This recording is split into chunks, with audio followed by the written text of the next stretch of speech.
Bienvenue sur mon podcast Live from the Heart. Je m'appelle Anne-Claire Méret. Ça m'a pris des années de guérison, de thérapie et de coaching, mais j'ai finalement retrouvé le chemin de mon cœur, qui m'a mis sur la voie de la prospérité dans tous les domaines de ma vie. Aujourd'hui, je coach, j'enseigne, je crée des programmes, j'écris des livres, entre autres choses, et j'adore ça. Le monde se transforme à mesure que nous guérissons et que nous créons. Je sais que nous pouvons prospérer au niveau individuel aussi bien qu'au niveau collectif, si on retrouve le chemin du cœur. Nous sommes les initiateurs et initiatrices du nouveau monde. Alors on y va ? Si vous souhaitez créer depuis l'espace du cœur, vous êtes au bon endroit. Bonjour et bienvenue dans un nouvel épisode Live from the Heart. Je suis très heureuse d'accueillir à nouveau Julia Simon. Bienvenue Julia. Hello, coucou Anne-Claire, merci de m'avoir réinvitée. Merci à toi de revenir. Je sais que le premier épisode avait été super apprécié. Énormément de personnes nous ont fait des retours et l'ont partagé. Si vous ne l'avez pas déjà écouté, je vous invite à aller l'écouter. Et aujourd'hui, on va parler de la vie, la vraie. de se connecter à son essence, d'être profondément soi-même et bien d'autres choses. Julia, pour les personnes qui ne te connaissent pas, est-ce que tu veux bien te représenter avec tes mots ? Oui, avec un grand plaisir, merci Anne-Claire. Donc je m'appelle Julia Simon, j'ai changé de vie en 2012 quand je suis devenue naturopathe, quand j'ai commencé des études d'acupuncture traditionnelle.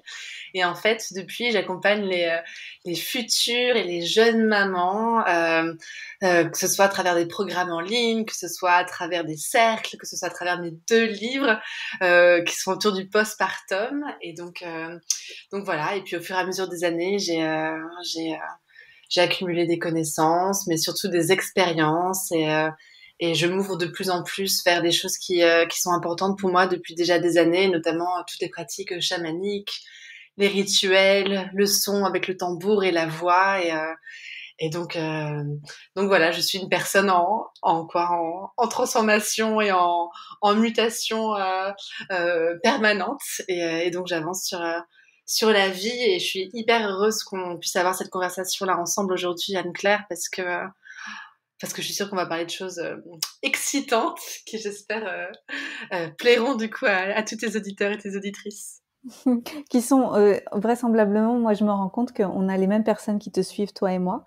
Sauf que toi, tu as certainement plus de mamans et moi un peu moins. C'est ça. Mais je sais qu'on a beaucoup de personnes qui nous suivent en commun. Donc merci à toutes et à tous d'être là et de nous suivre toutes les deux. Ouais, merci. Et on parlait tout à l'heure de fréquence avant de lancer le podcast et c'est vraiment ça. C'est que toi et moi, Julia, on vibre à une fréquence qui est similaire. Exactement. C'est pour ça qu'on s'est trouvés. Ouais, c'est ça, c'est pour ça qu'on s'est trouvés et merci de m'avoir trouvée. C'est toi en premier qui m'a trouvée, merci Instagram. Et c'est ça, après on attire à nous les personnes qui sont justes. Je sais qu'il y a beaucoup de personnes qui se sentent seules en ce moment. Ouais. Qu'est-ce que t'aimerais leur dire toi aux gens qui se sentent seuls ? Je voudrais déjà les rassurer et leur dire que c'est vraisemblablement pas le cas. Que si elles se sentent seules, c'est que vraisemblablement elles se sentent seules à l'intérieur avec elles-mêmes déjà. Et que tout ce qui nous active vers l'extérieur et quand on se sent seul, c'est surtout qu'on a souvent de la difficulté en fait à s'apporter de l'amour, de la présence déjà à soi et que ça déjà c'est difficile à faire pour soi-même et donc du coup on a du mal à avoir une fréquence qui va s'ouvrir aux autres et quand on a le plus le cœur ouvert et quand on est prêt aussi à rencontrer du monde, moi je pense que les personnes du coup arrivent à nous à ce moment-là, une fois qu'on l'a décidé, une fois qu'on est prête. Et vraiment, vous n'êtes pas seul. Vous n'êtes pas seul. Alors, je sais pas si tu as en tête du coup tout ce qui se passe en ce moment dans le monde, qui est assez perturbant. Mais on est plein à avoir en tout cas, on a tous des vérités qui sont différentes, mais on est plein à avoir la sensation que certaines choses sont vraiment injustes en ce moment, qu'on est en train d'aller vers un monde qui semble en tout cas vouloir nous prendre nos libertés, et ce qui est pas acceptable. Et puis on n'est pas juste toutes les deux à avoir ça en tête, on est des milliers, des millions en fait. On est des millions à travers le monde et j'ai envie de te dire aussi même des milliards, j'en suis sûre. Donc le plus important là, c'est vraiment de se connecter aussi à la lumière, à des choses positives et vraiment à attirer vers vous les gens qui vous ressemblent et vraiment à créer cette tribu dont vous avez besoin et dont la planète a besoin et c'est vrai que quand on peut être reliés ensemble à des fréquences qui sont les mêmes et puis du coup même à partir plus haut, à élever nos fréquences, Je pense que c'est là qu'il se passe des choses vraiment, vraiment magnifiques. Et donc, oser dire qui vous êtes, oser partager vos opinions en famille, entre amis, sur les réseaux sociaux, parce que ça va pas parler à tout le monde, c'est sûr, mais ça va être un tel soulagement pour les personnes qui vont vous lire ou vous entendre et qui vont se dire waouh, je suis pas seule non plus. Et donc, elles vont sûrement venir vers vous et vous allez pouvoir créer votre communauté. Ça, c'est important. Ouais. Ouais, parce que si on dit pas qui on est, on peut pas trouver les gens qui nous Ah, ressemblent. bien évidemment. C'est impossible. C'est peut-être la première chose à faire d'ailleurs. Mais ouais, c'est ça qui est incroyable, c'est que je crois que cette période, elle nous invite aussi à montrer notre vraie couleur. Mm. Et parce qu'il y a des choses de toute façon sur lesquelles on n'arrive pas à se taire, hein. On voit bien, on peut essayer, mais ça va bien, mais à l'intérieur, ça fait trop de bulles, quoi. Ouais. Et puis Ça du coup, marche pas. c'est énergivore en fait de garder pour soi des choses qui sont vraiment très fortes. Ça nous prend du temps parce que du coup, c'est toujours la même chose. Hein, c'est le regard de l'autre. Comment est-ce que je vais être perçue? Est-ce que je vais être écartée de la meute? Est-ce que je vais me retrouver seule justement, qui est à mon avis une des plus grandes blessures. Hein. L'abandon, c'est en tout cas, c'est une blessure moi, qui me parle énormément. Donc, je sais que parfois, je vais souvent avoir cette petite voix qui va me dire ah non, mais ne dis pas trop fort ce que tu penses. T'imagines, ça fait 5 ans que tu essaies de créer ta communauté sur Instagram. Si tu commences à parler de ça et ça, tu vas perdre tout le monde. Et en fait, on se rend compte que c'est pas vraiment, que c'est pas la vraie vérité. Oui, bien sûr, on va perdre des gens qui ne résonnent pas forcément avec notre message. Il y a des gens pour qui notre message ne va pas résonner, mais qui savent très bien que même malgré nos opinions différentes, ça vaut le coup aussi d'entendre des messages différents parfois pour rester vraiment ouvert. Et puis ça va permettre à d'autres personnes qui justement se sentent seules de venir et de me rejoindre. Donc ça, je le sais. Mais c'est vrai, t'as raison, c'est la première chose. Et puis je pense que tu as un exemple typique d'une personne qui a vraiment affiché ses couleurs l'an dernier, qui a dû perdre pas mal de personnes dans ta communauté, etc. Mais à mon avis, tu en as gagné tellement d'autres. Il y a des gens qui sont beaucoup plus alignés justement avec une pensée particulière et ça fait du bien aussi, je pense. Qu'est-ce que t'en penses, toi? Ouais, exactement. Au début, ça fait bizarre, hein, faut l'avouer, hein. Ça Ouais, fait un peu bizarre, ça fait aussi peur. bien sûr. On a envie de revenir dans notre coquille. Moi, ça m'a vraiment rappelé quand j'étais enfant et Mmh. adolescente, avec l'envie de rentrer dans un trou de souris. Je suis déjà pas très Ouais. grande, alors t'imagines. J'avais encore envie de me rapetisser et de me cacher. Et puis après, c'est passé. En fait, je pense que c'était vraiment juste le premier effet. Et Ouais. puis après, derrière, j'ai repris du poil de la bête et puis je me suis redressée. Mais je pense que c'est une réaction naturelle. En fait, c'est la peur des autres. Ouais. Et puis je pense que tu vois, avec le travail que tu as pu faire, que j'ai pu faire aussi et que beaucoup de personnes font, notamment au niveau de nos émotions, je pense que maintenant, tu sais, quand on prend des décisions et qu'on fait des choses et que ça devient inconfortable, après, je pense qu'on a la sagesse maintenant waouh, d'accueillir, de regarder ce qui se passe et de voir vraiment qui est-ce qui est activé à l'intérieur. C'est quoi? C'est une mémoire qui est là? Tu vois, là, tu parles de ton adolescence, par exemple, ou même se connecter, tu vois. C'est qui? J'ai quel âge, en fait, quand je sens que j'ai besoin de rentrer dans un petit trou de souris? Je suis qui, en fait? C'est quoi ce vieux scénario que je suis en train de me recréer? Parce que c'est ça qui se passe en général. C'est notre cerveau qui se met en mode de détective et qui se dit, attends, mais je connais ça. Attends, ça, je l'ai déjà vécu. Attends, ah oui, je me rappelle, j'avais 6 ans. On se moquait de moi à l'école et du coup je me suis retrouvée toute seule pendant un trimestre. Oui, c'est sûr que c'est pas agréable, mais après on regarde autour de nous. Moi je fais ça souvent. Je me pose, je respire, je regarde la pièce dans laquelle je suis, je me touche, non, c'est bon, je suis là. Je prends les 5 sens, tu sais, je respire, je sens, je goûte, je regarde un peu et je me dis mais en fait tout va bien, je suis en sécurité là. Je suis pas obligée de partir en grosse palpitation là, je peux juste accueillir ce qui se passe et puis voir et puis en fait c'est hyper intéressant je trouve quand on fait ça parce qu'on se rend compte que qu'on a beau avoir fait du travail etc. Il en reste encore plein à faire mais que les réactions sont de plus en plus petites donc c'est chouette aussi de se rendre compte à quel point on est sur le chemin aussi pour être plus apaisé par toutes ces choses là. Ouais, ça fait du bien de voir qu'on grandit et Mmh. qu'on se responsabilise aussi, qu'on arrive à s'apaiser soi-même Ouais, bien et sûr. puis à aller de l'avant. Je sais que la période actuelle qu'on vit, pour moi, ça a été très bouleversant, notamment de vivre dans une ville où je sentais de l'hostilité Ouais. face à mes idées. Et j'ai senti qu'il me fallait un grand niveau de responsabilité pour me redresser et pour me dire, écoute, prends-toi par la main et va vivre là où tu sens que ce sera juste pour toi, Ouais. au lieu de continuer à râler là où c'est plus juste pour toi. Et ça, c'était balèze. J'ai trouvé que c'était vraiment challengeant. Je sais que toi aussi, tu envisages de changer d'habitation. Tout à fait, oui. Et ça demande beaucoup de courage, en fait, de changer notre environnement confortable, celui qu'on connaît, et celui dans lequel on a organisé toute notre vie, Ouais, pour aller vers l'inconnu. ouais, c'est ça, c'est se dire: «Waouh, tout ce temps que j'ai investi, tout cet argent que j'ai investi et puis, toute cette sécurité que j'ai là». Par exemple, tu vois, là, donc j'habite à Paris dans le 19e, j'habite dans une immense résidence où, où je sais que typiquement si j'ai un problème, j'ai, plein de familles qui sont là pour me soutenir, qui ont été là pour me soutenir, les soirs où je finissais tard pour garder les filles, par exemple. On a un petit jardin derrière, donc c'est vrai que c'est confortable et quitter le confort, c'est pas facile et en même temps, c'est sûr que moi, j'aimerais énormément, pouvoir, je pense quitter Paris pour aller dans des lieux, avec beaucoup plus de nature, hein, parce que c'est vraiment ça qui m'appelle et j'aimerais bien le faire avant d'avoir atteint mon seuil de tolérance, tu sais? J'aimerais bien, tu sais, on parle souvent, tu sais, d'avoir une attitude de reine ou de princesse. Et tu pour moi, la princesse, c'est celle qui va vite, qui va prendre des décisions à la va-vite, qui va vraiment suivre son cœur, mais surtout, tu vois, son ego, etc., qui va pas forcément réfléchir très longtemps, qui va vraiment être dans l'action.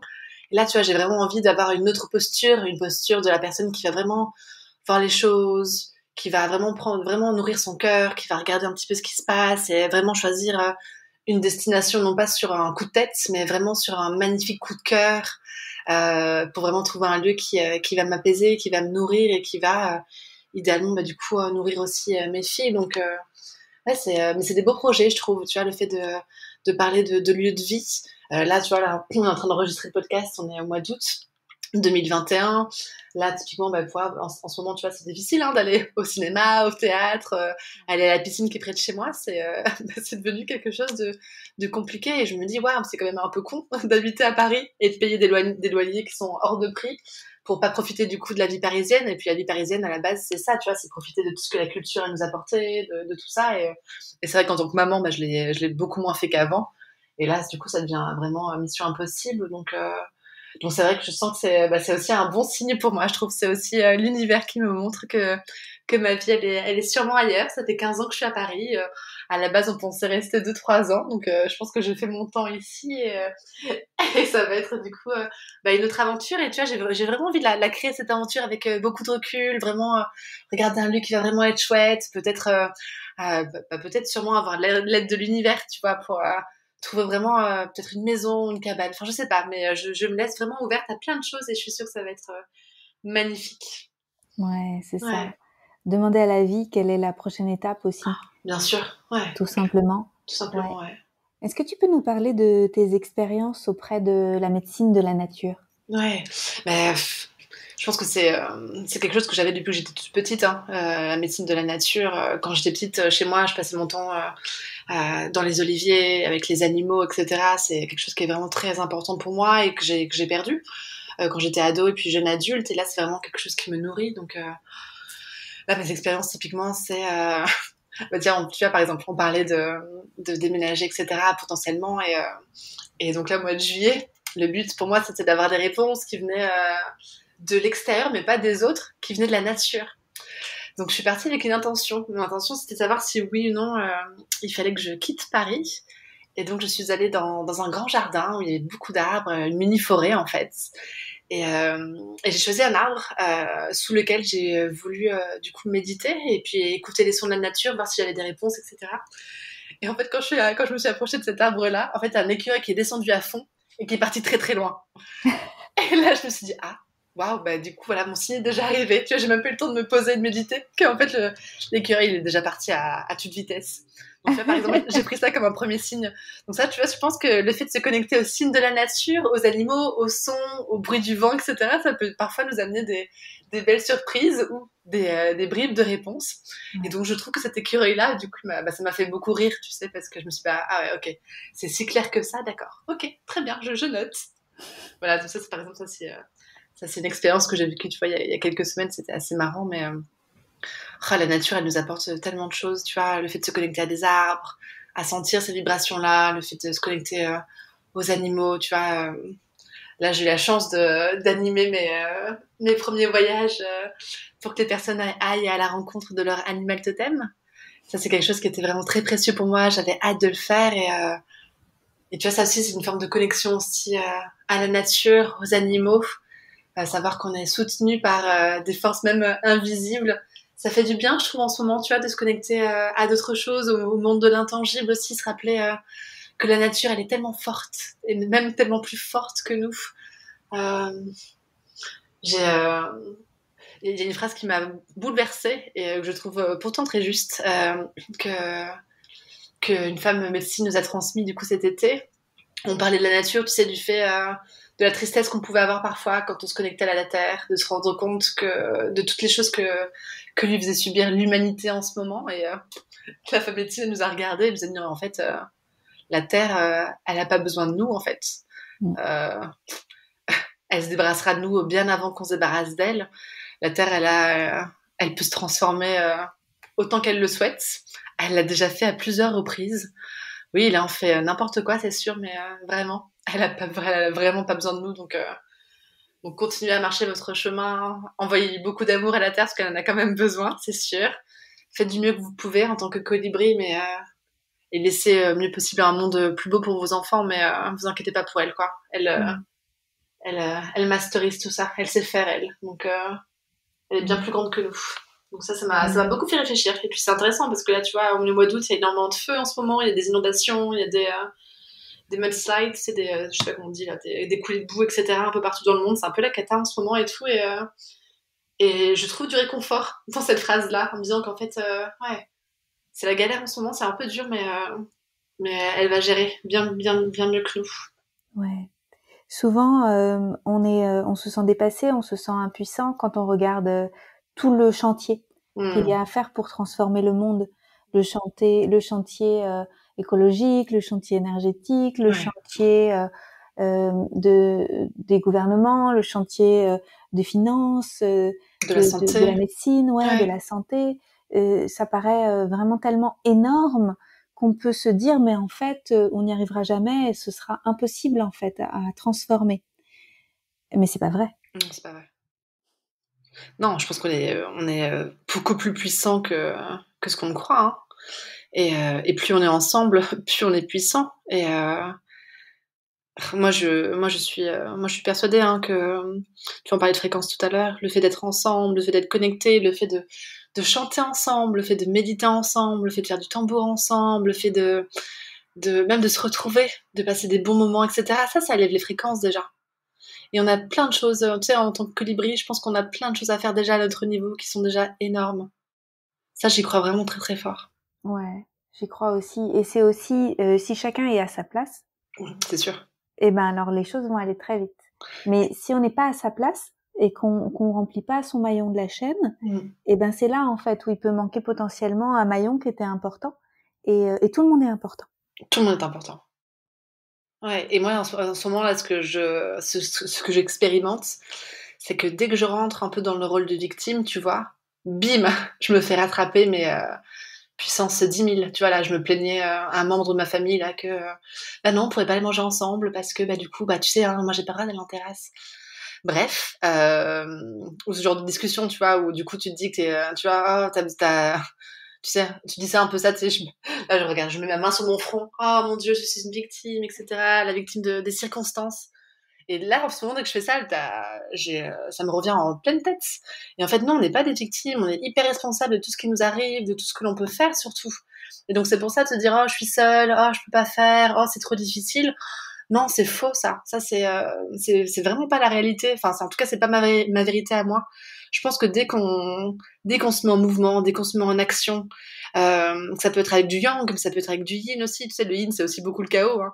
On en parle beaucoup là, tu vois. Je pense qu'en ce moment, on est beaucoup dans le chaos, justement, où c'est très chaotique autour de nous. Mais c'est dans ces moments de chaos-là qu'on va avoir de l'inspiration, ça va être le bazar complet, etc. C'est un peu de l'invisible, etc. Tu vois, donc on joue avec cette partie-là, et puis après, bim, on se met en action, et puis on crée. On crée, et puis et là, c'est à ce moment-là, tu vois, que les choses, elles naissent. Et je suis persuadée qu'on a vraiment que les choses peuvent être vraiment simples en fait. Qu'on a toujours l'impression que tout est compliqué, que le monde va mal, que la santé va mal, etc. oui, c'est sûr qu'il y a des choses qui montrent que c'est pas facile, mais en fait, on est vraiment responsable et 100% puissant pour s'occuper de tout ça et pour changer la donne, en fait. Ça, c'est vraiment ma vérité du moment. Je sais pas, enfin, j'imagine que tu es d'accord avec moi, hein, sur ça, mais... Je suis tout à fait d'accord avec toi. Et j'ajouterais aussi que c'est comme si, moi, je trouve aujourd'hui qu'on a déjà tous les ingrédients. Mais oui, Tu sais, bien on sûr. a les connaissances, Ouais. on a la technologie qui est extraordinaire. En fait, on a une technologie de pointe dans plein de domaines. Ouais. Maintenant, c'est juste des choix, en fait. C'est ça. Tu sais, quand il pense, tu vois, le fait d'avoir réussi à mettre un médicament sur le marché de manière aussi rapide, ça veut dire que la science, en fait, elle peut avancer à une vitesse folle aussi. Donc, forcément, il y a des choses qui nous plaisent peut-être moins, mais on se rend compte qu'en effet, il y a tout qui est disponible, qu'il y a plein de forces humaines aussi qui existent pour faire des choses qui peuvent et qui pourraient être magnifiques. Et en fait, c'est vraiment à nous de créer ce monde-là aussi, de se donner la possibilité de le faire et d'arrêter du coup d'être des victimes et se dire non, en fait, oui, à mon échelle, je peux faire ça et je peux faire ça. Et en fait, si on se met tous ensemble en mouvement, qu'on se met tous à créer un mouvement en même temps, mais ça va être magnifique et surtout, ça va être beaucoup plus rapide. On va avoir la lumière beaucoup plus rapidement. Ouais, ça va être magnifique. Après la crise, on va vivre des années extraordinaires. Ah, c'est sûr, ça va être super. Et tu sais, la phrase qui me parle là, qui vient, c'est en fait là tout ce qui est difficile en ce moment et tous les sacrifices qu'on peut faire et tout ce qui est difficile, ok. Moi j'ai la sensation qu'on est venu s'incarner dans une période très particulière pour une raison. Et en fait, quand on viendra plus tard, eh bien, on verra tout ce qu'on a permis de créer, tout ce qu'on est en train de faire en ce moment. En fait, on pourra voir à quel point ça a porté ses fruits quand on viendra. Et j'ai hâte de découvrir à quel point c'est beau aussi. Même si on n'a pas besoin d'attendre des centaines d'années, tu vois, il y a des choses magnifiques qui vont être créées là d'ici les quelques années qui viennent, hein, mais c'est un grand chamboulement qui est en train d'arriver en ce moment. Et je suis hyper contente qu'on ait la chance de pouvoir y participer. Je suis contente que mon âme ait décidé de s'incarner pour vivre ça. Ouais. Qu'est-ce que tu as comme petit, tu sais, tips, de petits conseils pour des choses du quotidien pour contrebalancer les choses difficiles qu'on vit qui viennent de l'extérieur? Ah bah ça, tu peux faire des choses assez faciles. La première chose à laquelle je pense, c'est le matin déjà, quand tu te réveilles, tu peux déjà faire une bulle de protection autour de toi. Tu t'assois sur ton lit et tu fais tout de suite une bulle de protection. Tu fais une demande, tu peux demander ce que tu veux, tu peux te demander à ce qu'il n'y ait que des choses bonnes qui puissent te toucher aujourd'hui ou que toutes les énergies qui sont néfastes pour toi et ta bonne santé mentale restent à l'extérieur de ta bulle. Tu vois, je pense que c'est quelque chose que l'on peut faire très facilement. Mes filles, elles le font régulièrement, ça aussi. Tu vois, Léonie et Emma, elles sont petites, elles le font. Donc on peut commencer déjà à faire ça, une bulle de protection. Et après, tu peux mettre de la couleur autour, tu vois, si tu veux. Tu peux mettre des paillettes, du doré, ce que tu veux, ce qui te parle. Et puis après, du coup, tu peux continuer ta journée, tu vois, en prenant une douche et tu prends une douche de lumière. Tu peux imaginer que ça peut être le matin. Moi, j'aime bien le faire ça le soir, justement, pour clôturer ma journée. Je me mets sous ma douche et l'eau qui me touche, en fait, elle me nettoie et elle nettoie aussi toutes les choses que j'ai accumulées pendant la journée dont j'ai plus besoin, en fait. Dont j'ai pas besoin pour aller me coucher. Parce que quand j'ai envie de dormir, j'ai envie de pouvoir voyager, me reposer, etc. Et donc, je prends des douches de lumière. Donc, l'eau me nettoie. Elle va permettre à toutes ces choses-là de revenir à la terre aussi, et donc de se transformer. Et je visualise aussi que c'est pas seulement de l'eau, ça peut être aussi de la lumière. J'aime beaucoup le doré, tu vois, le doré par exemple, ou les paillettes. Et du coup, tu vois, c'est cette lumière-là aussi qui vient me nettoyer. Et ça me permet aussi de pas être trop affectée par ce qui se passe à l'extérieur. Ou quand je sens que j'étais affectée, parce que je suis humaine, du coup, ça me permet de me nettoyer ça aussi. Et je trouve beaucoup de réconfort en faisant ces deux pratiques déjà. Ça, c'est deux pratiques super simples que je vous invite vraiment à tester. Ouais, c'est génial. Merci pour ces partages-là. Comme quoi, c'est facile, tu vois. Des fois, on se met vraiment la pression en se disant qu'il faut faire des choses compliquées. Tu vois, j'en parle souvent, tu sais. Je sais pas si on avait parlé dans le podcast la dernière fois ou si c'était une discussion qu'on a eu toutes les deux ensemble. Mais tu sais, quand les gens veulent faire des rituels, par exemple, moi, j'adore les rituels. Je trouve que c'est vraiment important de se connecter à ça parce que ça nous permet de nous connecter à des choses beaucoup plus grandes que nous. Mais des fois, les personnes, tu vois, elles vont se prendre la tête pour se dire, ah mon Dieu, mais là, c'est pas... Ah non, attends, j'ai pas allumé mon encens. Alors attends, non, là, du coup, attends, mince, la pleine lune, elle est cachée, je la vois pas, elle est derrière du nuage, ça va pas marcher, du coup, c'est la cata. Enfin, tu vois. En fait, non, on peut juste se poser par terre, prendre son oracle, poser une question, et puis voir ce qui sort, en fait. Les choses, elles peuvent être tellement simples. tout le temps et je trouve qu'on se prend vraiment beaucoup la tête et des fois je me dis que peut-être qu'on nous fait croire que ces choses-là elles sont vraiment très compliquées et que c'est uniquement quand c'est très compliqué que ça fonctionne, alors qu'en fait non, plus c'est simple, plus on est neutre, plus on est dans l'accueil et plus ça marche en fait. Il n'y a pas besoin de se prendre la tête. Et un partage qu'on a eu tous les deux ensemble, que j'aimerais beaucoup partager avec tes auditeurs et tes auditrices, c'est que moi je me prenais beaucoup la tête pour ma propre médecine, qu'est-ce que j'ai à l'intérieur. Pour moi c'était vraiment important de savoir quelle était ma médecine et tout, et je me sentais souvent limitée parce que tous les deux on a dans notre entourage des personnes extraordinaires qui entendent des voix, qui voient des choses, etc. Et moi je me disais c'est pas possible, moi j'ai pas ça, attends je me concentre, bah non j'entends toujours rien, c'est la cata, je suis vraiment nulle, etc. Et en fait, j'ai appris cet été que moi, ma médecine à moi, c'était plutôt de la cogniscience.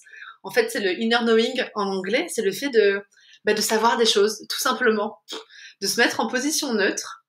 Et en fait, on peut poser des questions et quand on n'a aucune attache, etc., les réponses, elles viennent toutes seules et très rapidement à l'intérieur. Et en fait, je sais. Il y a plein de choses que je sais. Et en fait, c'est facile. Et on n'a pas besoin on peut se mettre des plumes, on peut mettre tout un attirail, etc., autour de nous, etc., pour faire des choses, c'est sûr. Et puis c'est vraiment chouette, hein. Moi j'adore les plumes. Mais en fait, ça peut être aussi tout simple, quoi. Tu peux être assis dans ton lit, sur ta chaise, et puis juste demander, quoi. Ça me parle. Ça te parle, Et ça, je hein. sais que tu sais. Et je sais que tu sais que je sais.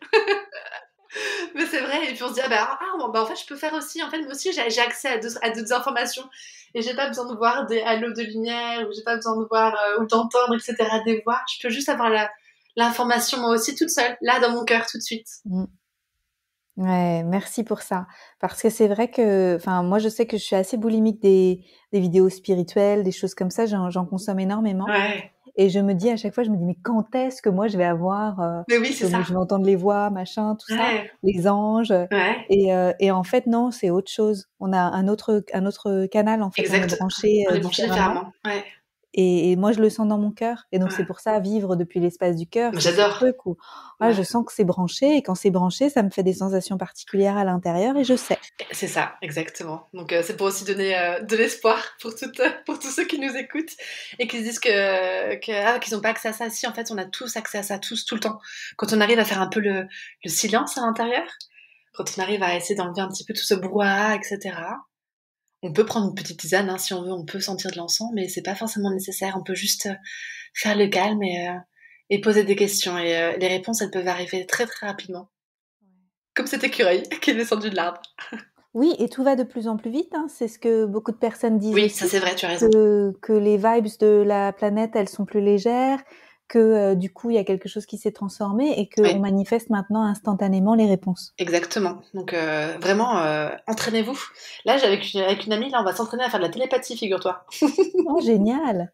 Moi aussi, je veux jouer avec toi. Ah bah oui, alors je sais pas comment ça marche pour l'instant, mais on va s'entraîner. On va s'entraîner parce que c'est hyper intéressant. Tu sais, là, cet été, on parlait beaucoup du coup avec cette femme de médecine qui s'appelle Beata Alfoldi, qui est vraiment extraordinaire. Elle parlait des aborigènes en Australie. Et moi, j'en avais entendu parler à propos des peuples premiers qui habitaient du coup en Amérique du Nord, les Amérindiens. Et en fait, les gens avant, ils avaient pas de téléphone, quoi. Ils faisaient la télépathie. Et ils savaient exactement aussi quand se retrouver, etc.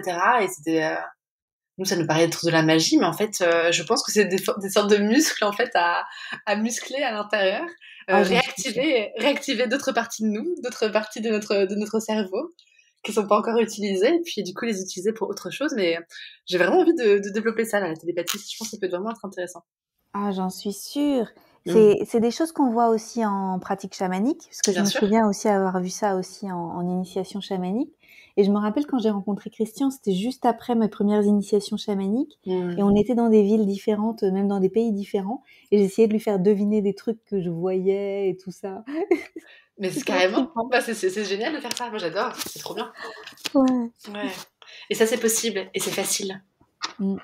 Ouais, c'est ça. Et plus on s'entraîne, plus ça devient évident. Exactement. C'est vrai que c'est plus difficile quand on est formaté, qu'on est sur notre téléphone, qu'on pense beaucoup au travail, qu'on pense beaucoup à ce qui se passe dans le monde, la politique, les choses du quotidien aussi. Une question, comment tu gères toi le ratio de consommer de l'information et de te, tu tu sais, de te tenir au courant, aussi peut-être de t'éduquer sur certains thèmes et tout ça qui sont nouveaux, et faire le vide, Ouais. faire le calme. Alors moi déjà, ce que j'ai commencé à faire, c'est que j'ai créé un nouveau compte Instagram qui est complètement privé, etc. Et du coup, ça me permet d'être abonnée à des gens que j'ai vraiment envie de voir aussi, et de choisir quand est-ce que je me connecte aussi sur ce compte-là. Parce que je sais que récemment, j'ai eu un trop-plein d'informations, et je suis une personne vraiment sensible, et c'était vraiment trop pour moi. Et je sens qu'il y a des moments où je suis capable d'accueillir des informations qui vont me faire de la peine, me mettre en colère, etc. Et je sais qu'à des moments donnés, en fait, je suis pas disponible pour ça. Et quand je suis pas disponible, mais que je le fais quand même, je sens qu'au niveau de mon énergie, en fait, c'est vraiment difficile pour moi et plus long, du coup, à remonter. Donc maintenant, je choisis, en fait. Je fais vraiment le choix. J'ai la chance d'avoir une community manager qui s'occupe de mon compte Instagram maintenant. Donc, je peux sortir des infos et pas avoir les infos qui m'arrivent comme ça sans que j'en ai envie, par exemple, parce qu'on a quand même l'index et le pouce qui vont rapidement sur les applications, là, sur nos téléphones, et qui s'ouvrent très vite. Donc là, j'ai vraiment pris du recul et je suis vraiment contente de voir que j'ai de plus en plus de facilité à le faire. Et quand je sens que j'ai envie de savoir, quand je sens que je suis prête, etc., ben, je vais sur des groupes, notamment sur des groupes sur Telegram, par exemple, où je vais lire des informations qui sont importantes pour moi et qui me parlent aussi. Ouais, en fait, ce qui est important, c'est vraiment de choisir. Je crois que j'arrive vraiment à me mettre mes propres limites maintenant. Parce que avant, j'ai pu avoir une boulimie d'informations, mais en fait, c'était trop dur pour moi. Parce que les choses que je découvrais au fur et à mesure étaient vraiment très intenses. Et c'est pas que j'ai envie de me couper de ces informations-là, parce que pour moi, c'est important de continuer à lire des choses qui sont même dures, hein, par exemple sur le trafic d'enfants, par exemple. Mais je choisis mes moments pour ça. Et tu vois, typiquement, je vais choisir des moments de mon cycle, par exemple, où je sais que je vais avoir plus de facilité à pouvoir avoir accès à ces informations-là et qui vont peut-être me toucher, mais pas trop en profondeur. Parce que le problème, quand ça me touche trop en profondeur, après, c'est que je suis moins disponible pour les filles, par exemple. C'est que je vais avoir moins de patience, c'est que du coup je vais avoir une énergie qui va être une énergie de la peur, par exemple, et ça je veux pas forcément transmettre ça aux filles en ce moment. Donc voilà, donc maintenant je choisis, je mets une barrière et j'ai accès à l'information quand je le souhaite. Moi j'ai commencé, hein, j'ai été à la télévision et à la radio, ça fait bien longtemps, déjà ça fait une dizaine d'années. Et ça a très bien marché pour moi parce que je me suis rendu compte du jour au lendemain que j'étais beaucoup plus calme et beaucoup plus apaisée et qu'il y a plein de choses sur lesquelles j'ai pas une action directe. Donc ça me sert à rien en fait d'avoir des informations sur le nombre de morts, etc. Pour moi, c'est pas ça m'avance pas à grand chose. Donc voilà, donc je me mets limites et c'est important pour moi quand même d'être vraiment au courant de ce qui se passe. C'est vraiment important. Donc je choisis ces moments-là quand je sens que je suis ouverte à ça.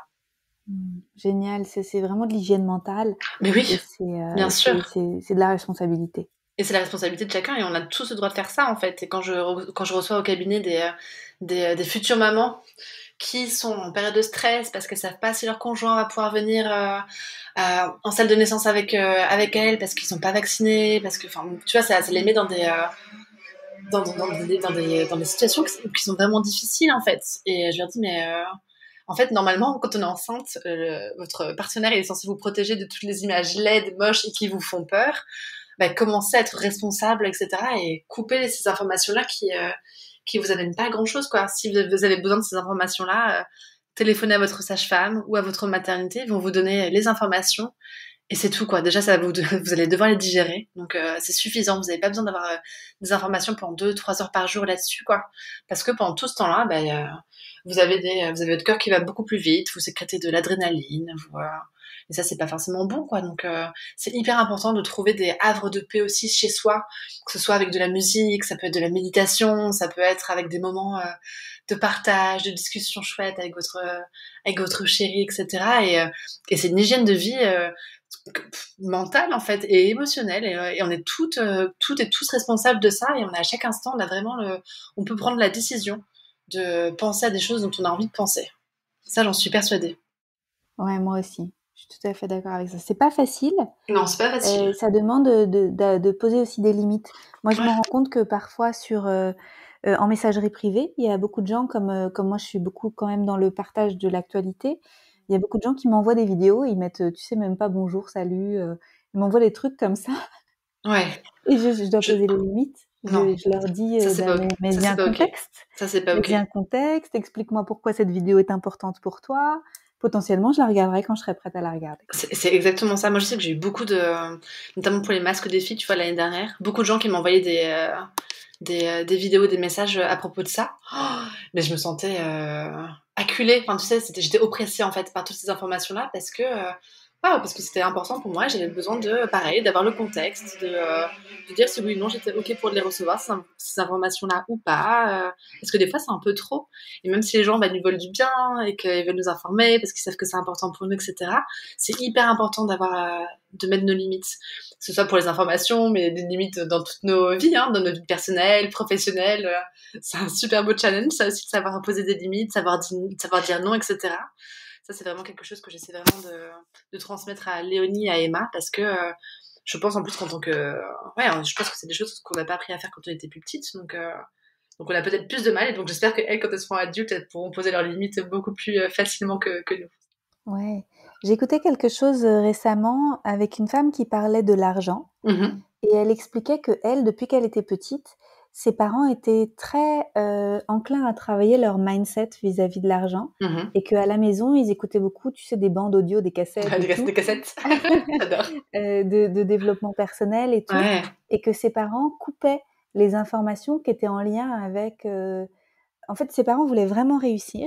Et donc, ils se sont donné les moyens de réussir en coupant de l'extérieur, tu sais, parce que comme on dit, être riche, c'est pas bien. Les riches sont à la raison pour laquelle le monde ne tourne pas rond, etc. Et ils voulaient pas entendre ça parce qu'ils savaient que c'était du formatage pour maintenir la plupart de la population dans une forme de, tu sais, de résultats moyens. Et qui en plus détestent les riches, tu vois. Et donc ils voulaient vraiment pas que leurs enfants soient confrontés à ça, et eux-mêmes ils ont décidé de couper. Et résultat, ils ont super bien réussi. Leur fille, là, celle dont je te parle, elle donne des conseils sur YouTube, elle est millionnaire avant 30 ans, parce qu'en fait elle était baignée dans un environnement qui était favorable. Exactement, ça c'est important. Ça change tout. Ça change tout, et tu vois, en tant que maman, pour moi, c'est important de donner une sorte de terreau fertile aussi pour mes filles, pour qu'elles puissent, elles, développer leurs propres opinions plus tard, mais les couper de toutes les choses qui pourraient en effet les limiter, par exemple, dans leur propre développement, dans leurs connaissances, etc. Donc, c'est hyper intéressant, et puis, merci pour cet exemple-là, parce que ça me parlait énormément. Ouais. Oui, parce qu'on ne se rend pas compte, mais quand on est baigné dedans tous les jours, je crois qu'il y a un livre d'Olivier Clerc qui dit ça, c'est la grenouille qui savait pas qu'elle était cuite. Bah oui, parce que du coup, elle est dedans, elle cuit au fur et à mesure, elle s'en rend pas compte. On se rend pas compte, on n'a aucun recul. C'est ça.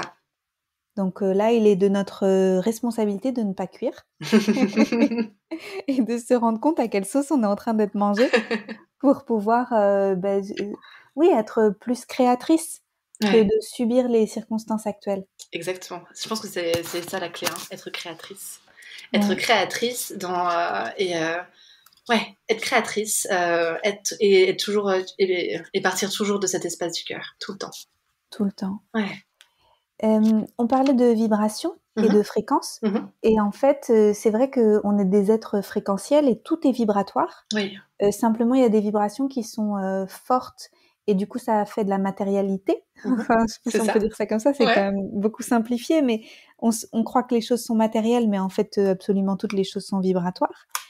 Et en fait, si on connaît pas aussi ses limites entre soi et les autres, et entre ce qui nous appartient à nous et ce qui appartient des autres, toutes les vibrations sont mélangées, et on peut avoir l'impression que nous sommes toutes les souffrances du monde, et que nous sommes...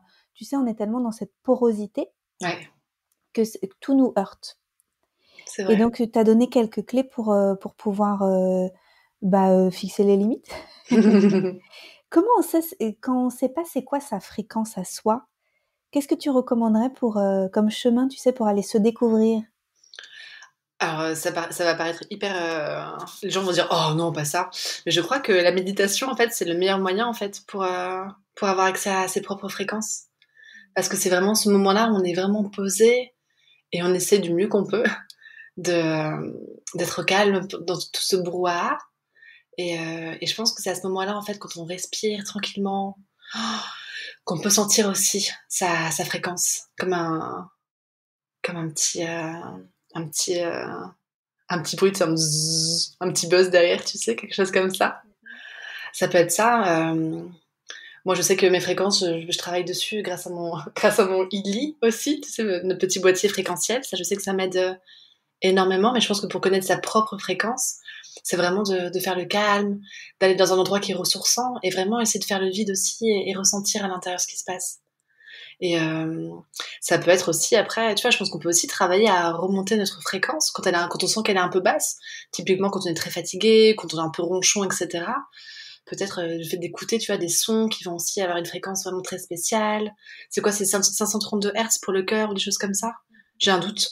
Mais d'écouter des fréquences qui vont être plus élevées aussi pour augmenter sa propre fréquence. Et puis on sait, tu sais, dans les rituels que l'on peut faire, le fait d'être dans la gratitude, on sait que ça augmente la fréquence. Le fait d'envoyer de l'amour, ça augmente la fréquence. Il y a plein de choses qu'on peut faire de manière assez facile, en fait, pour remonter tout ça. Mais pour connaître la sienne, je pense que c'est vraiment la méditation qui peut aider. Je sais pas, qu'est-ce que tu en penses, toi? Ouais, je suis tout à fait d'accord avec toi. Parce que ça permet de prendre de la distance, de faire le calme. Si on n'est pas très méditation, on peut aussi être dans une forme de contemplation. Bien sûr, ouais, ça marche bien. Moi, je l'ai fait souvent, ça, avec une bougie. J'ai fait ça pendant... c'était quand? C'était en mai, juin. Et juillet, j'ai arrêté quand je suis partie en formation. Mais en mai, juin, je faisais ça le matin. Je me réveillais 15 minutes plus tôt par rapport à d'habitude, parce que je suis pas trop du matin, je crois. Et je prenais une bougie et je regardais juste la bougie. Ça me permettait de me connecter à la lumière. Et du coup, après, je sentais que je pouvais aussi me connecter à autre chose. Et notamment, je faisais un travail sur mon enfant intérieur. Et ça a été très beau. Donc, le fait d'être dans la contemplation, tu as raison, je pense que ça peut être un beau moyen, ça, pour avoir aussi accès à sa fréquence. Ouais. Merci pour tout. Avec plaisir. Est-ce que tu voudrais ajouter quelque chose? Non, je pense qu'on a parlé de pas mal de choses. J'ai beaucoup de gratitude pour tout ce que tu continues à offrir au monde, Anne-Claire. Merci de continuer à apporter ta lumière, à développer plein de, tu vois, des podcasts, des épisodes, des programmes pour permettre vraiment au monde de découvrir des nouvelles choses, parce que t'es vraiment une pionnière. Donc, du coup, je profite de cette fin de podcast, de cette fin d'épisode pour te remercier pour ça. Merci beaucoup. Ouais. Mais je peux le faire parce que j'ai des super copines. Et que je me sens soutenue. Eh bien, je prends. Merci. Je me sens portée, je me sens soutenue, je me sens encouragée, comme jamais. Donc, je suis pleine de gratitude pour ça. Merci pour ta présence. Ouais, et puis merci, du coup, j'ai hâte de venir te voir au Costa Rica. Ouais, mais la date est déjà prise. Pour les gens, on peut déjà le dire. On est sûr déjà qu'en mai, on sera ensemble au Costa Rica. Et oui. Ah là là, ça va être trop bien. J'ai trop hâte. Ah, pure ravie, là. Trop chouette. Merci, Julia. Merci pour Avec un immense plaisir. Comment on peut te suivre, te retrouver, connaître ton actu, tes offres, tout ça? C'est où le meilleur endroit? Alors, le meilleur endroit, je pense que pour l'instant, c'est toujours Instagram. Bon, je réfléchis bien évidemment à trouver peut-être des alternatives, parce que mes contenus sont parfois enlevés, parce qu'a priori, ils pourraient choquer la communauté d'Instagram, parce qu'apparemment, les accouchements, les naissances, tout ça, a priori, c'est pas quelque chose d'assez joli. Enfin bon, passons, on en parlera une autre fois. Mais du coup, en tout cas sur Instagram, voilà, je suis vraiment présente. On peut avoir accès sur mon site internet aussi, juliasimon.fr, à mes actus. Donc ça peut être le fait de s'inscrire à ma newsletter pour recevoir vraiment toutes les informations du mois. J'adore tes newsletters. Ah, c'est gentil, merci. Avec des gifs et tout. Ah, bien évidemment. Et du coup, dessus, vous pouvez avoir accès à mes programmes du moment. Ça va être ma tribe, qui est ce cercle de jeunes mamans. Ça peut être la Doula Tribe, c'est mon programme de coaching pour les doulas, parce que moi, ce qui m'importe, c'est vraiment de pouvoir aider les entrepreneurs à aider les jeunes mamans et les futures mamans. Donc, je pense que dans les mois qui vont venir, je sais pas quand est-ce que le podcast va sortir, mais je vais faire une passation, je pense, pour ma Mama Tribe, parce que j'ai vraiment très envie que des doulas ou des naturopathes ou des femmes qui ont envie d'accompagner les femmes puissent proposer des Mama Tribe. Donc, je pense que je vais former des femmes à ma Mama Tribe, donc faire cette passation-là. Et puis voilà, je vais créer plein de choses pour les mamans. Plus forcément peut-être pour les toutes jeunes mamans, mais pour les mamans, pour qu'elles puissent vraiment se connecter à leur âme, à leur étoile, pour qu'elles puissent mettre en place des rituels à la maison pour elles, pour leurs enfants, etc. Donc, j'ai plein d'idées pour les mois qui viennent, mais voilà, retrouvez-moi sur Instagram sur juliasimon.naturali ou sur mon site internet juliasimon.fr. Merveilleux. Merci Julia. Merci Anne-Claire, à très vite. Tu es toujours la bienvenue pour d'autres épisodes. Merci. À bientôt. À très vite, salut. Merci pour votre présence. Si vous avez aimé cet épisode, je vous invite à le partager avec vos amis et à suivre le podcast pour être au courant des prochains épisodes. Et suivez-moi sur mon site internet anneclairemeret.com et sur mes réseaux sociaux pour être au courant de mes prochains programmes et formations. À bientôt!